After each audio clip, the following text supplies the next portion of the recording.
Yeah, so I first saw it back in August. The Clooneys invited us down for a screening, and I was nervous that first viewing, but boy, by the time the film was halfway through, I was starting to sniffle. My wife was sniffling, and by the end, we were both pretty much in tears. It really moved us, really moved me.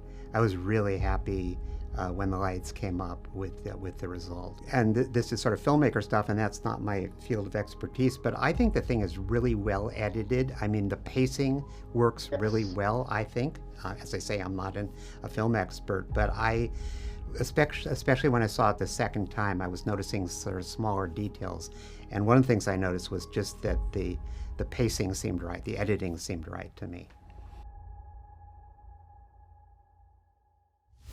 Yeah, I am. I mean, it's a 350-page book, and so there are going to be storylines in the book that can't make it into a 2-hour movie, obviously. So, and that's part of what I was nervous about before I saw it for the first time. They necessarily had to focus, pretty much on the year that the Olympic gold medal race took place, and give you a sense of the backstory. And I thought they did a terrific job of that, actually. I think if they had unveiled the entire backstory, it would have been a 4 or 5 hour movie. Yeah, so I was really happy with the way they handled that. Yeah, so at first I had no idea. It did go through a lot of hands, but actually George called me shortly after he signed up to direct, and we had a pretty long conversation on the phone. And right from the moment we had that conversation, I felt really confident. He talked a lot about how he had grown up relatively poor in Kentucky and some of the struggles he'd gone through as a young man, and how that the story at the center of The Boys in the Boat resonated with him, because it's about these working class kids who are really struggling to stay in school and get an education in the middle of the Depression. And so his personal story connected with this story in a way that made me feel really good about the way he was going to approach it. And then when I saw the movie for the first time, that is in fact exactly what he had done. Yeah, I was 90% hands-off, certainly. Mark and I did talk a couple times. They ran script past me partway through the process, and I made some comments. But it's definitely Mark L. Smith's product, and so I had sort of indirect and relatively small involvement in that. Yeah, so I was really happy with that. I should say, first of all, the film and the book are about these 9 young men, and so when I was writing the book, I really felt an obligation to try to get their lives right, and so I spent a lot of time contacting family members and so forth. And so Joe's daughter, Judy, worked very closely with me on developing the book. I mean, I spent hundreds of hours with her. And a big component of that, of course, was the relationship between her mom and her dad. And so, yeah, since the film's come out, as I've talked to her several times since then, and I think she's really happy with the way they handled it. I think the love story, it really touched me. That's what I say.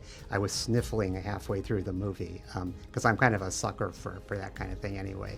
So I found it really touching. I think they handled it beautifully.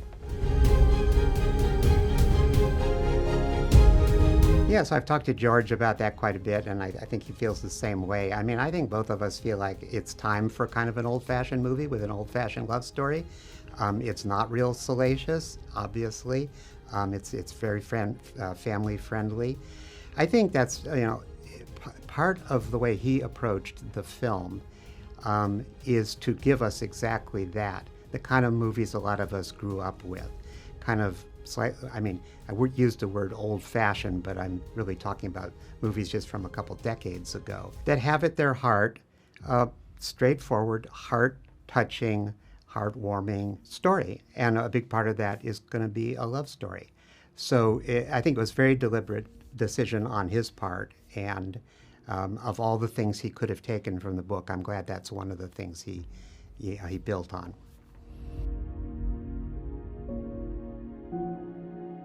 I actually think they did handle it in the right way, and that's partly because the reality of the backstory is Joe was abandoned by his family and by his father in particular, and you would think he would have been very angry and resentful for the rest of his life, but in fact, he just wanted to get back to a family situation. So in the film, we don't see that happening yet, but in fact, in real life, he wound up more or less reconciling with his father, and so the film sort of strikes a middle note there that I think actually works pretty well.